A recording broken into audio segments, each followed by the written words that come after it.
Online money games पर कड़ा रुख अपनाते हुए लोकसभा और राज्यसभा में online gaming promotion and regulatory bill 2025 को मंजूरी दे दी गई है। इस नए कानून के तहत ऐसे भी ऑनलाइन गेम्स जिसमें पैसों का लेन देन शामिल है उन पर पूरी तरीके से प्रतिबंध लगाया जाएगा। वहीं इसका सीधा असर फैंटेसी स्पोर्ट्स, पोकर, रमी और बाकी के कार्ड गेम्स जैसे प्लेटफॉर्म पर पड़ेगा जहां किसी भी तरह की सट्टेबाजी होती थी।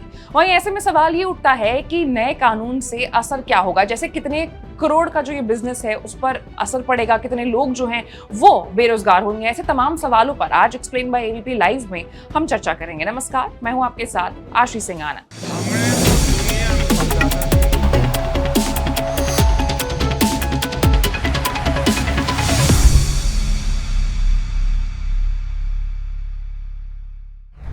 तो गेमिंग इंडस्ट्री का मानना है कि ये कदम न केवल उनकी ग्रोथ रोक देगा बल्कि पहले से एस्टैब्लिश्ड बिजनेस को भी भारी झटका देगा।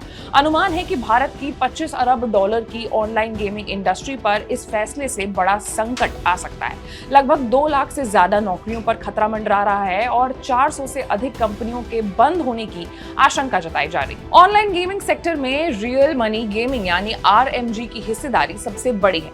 उद्योग का तर्क है कि अगर इस पर रोक लगेगी तो खिलाड़ी अवैध प्लेटफॉर्म, विदेशी साइट्स और मटका ऑपरेटर्स का सहारा लेंगे। इससे न केवल लोगों के पैसे डूबने का खतरा बढ़ेगा बल्कि सरकार को टैक्स रेवेन्यू में भी भारी नुकसान उठाना पड़ेगा। गेमिंग कंपनीज का दावा है कि ये क्षेत्र हर साल सरकार को लगभग 25,000 करोड़ रुपए का टैक्स देता है। पॉपुलर कंपनीज में dream 11 games, 24x7, Nazara technologies, Gameskraft, mobile premier league और पोकरबाजी शामिल है। इन कंपनी से जुड़े संगठन जैसे ऑल इंडिया गेमिंग फेडरेशन, ई गेमिंग फेडरेशन और federation of Indian fantasy sports ने गृह मंत्री अमित शाह को पत्र लिख करके मामले में हस्तक्षेप की मांग की है। उनका कहना है कि ड्राफ्ट बिल तैयार करते समय इंडस्ट्री से सुझाव तक नहीं लिए गए। सरकारी आंकड़े बताते हैं कि देश की गेमिंग इंडस्ट्री में RMG एप्स की हिस्सेदारी आने वाले साल में और बढ़ सकती थी। अनुमान था कि साल 2029 तक इसका मूल्य 9.2 अरब डॉलर तक पहुंच जाएगा और इसमें हर साल करीब 20% की ग्रोथ भी हो सकती थी। भारत की डिजिटल इकोनॉमी में कुछ गिने चुने सेक्टर्स में से एक है जो लगातार प्रॉफिट दे रहे थे। उदाहरण के लिए गेम्सक्राफ्ट ने पिछले फाइनेंशियल ईयर में 3,475 करोड़ रुपए का रेवेन्यू और 947 करोड़ रुपए का नेट प्रॉफिट कमाया था। इसी तरह ड्रीम्स 11 का फाइनेंशियल ईयर 2023 में रेवेन्यू 6,384 करोड़ और नेट प्रॉफिट 188 करोड़ रुपए रहा।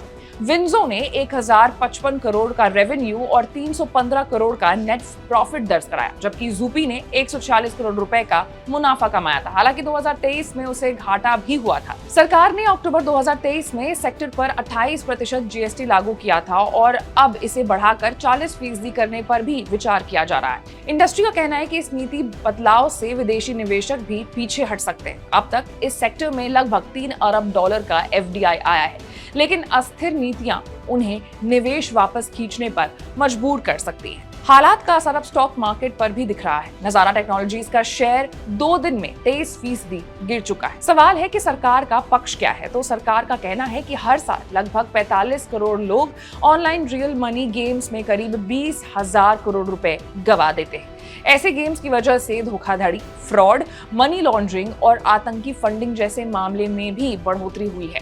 लाखों परिवार इससे प्रभावित हुए हैं। दरअसल सरकार चाहती थी कि इस क्षेत्र में कंपनियां खुद कोई सेल्फ रेगुलेटरी मैकेनिज्म तैयार करे ताकि दिक्कतों को रोका जा सके। इंडस्ट्री के साथ इस मुद्दे पर कई बार बातचीत भी की गई, लेकिन कोई ठोस ढांचा सामने नहीं आया। ऐसे में सरकार को कानून बनाने का कदम उठाना पड़ा। कुल मिलाकर के ये बिल ऑनलाइन गेमिंग इंडस्ट्री के लिए एक बड़ा झटका है। जहां एक ओर सरकार इसे समाज के हित और उपभोक्ताओं की सुरक्षा के लिए जरूरी बता रही है, वहीं इंडस्ट्री को इस प्रॉफिटेबल और जॉब क्रिएटिंग सेक्टर को खत्म करने वाला कदम बताया जा रहा है। आने वाले समय में इसका असर रोजगार, निवेश और टैक्स कलेक्शन तीनों पर दिखाई दे सकता है। आपकी क्या राय है इस पूरे मामले पर? आप कमेंट में हमें जरूर बताइएगा और इस तमाम बड़े खबरों से अपडेटेड रहने के लिए आपको हमारे चैनल को लाइक, सब्सक्राइब और शेयर करना होगा। मैं आपके साथ आशीष सिंह आनंद।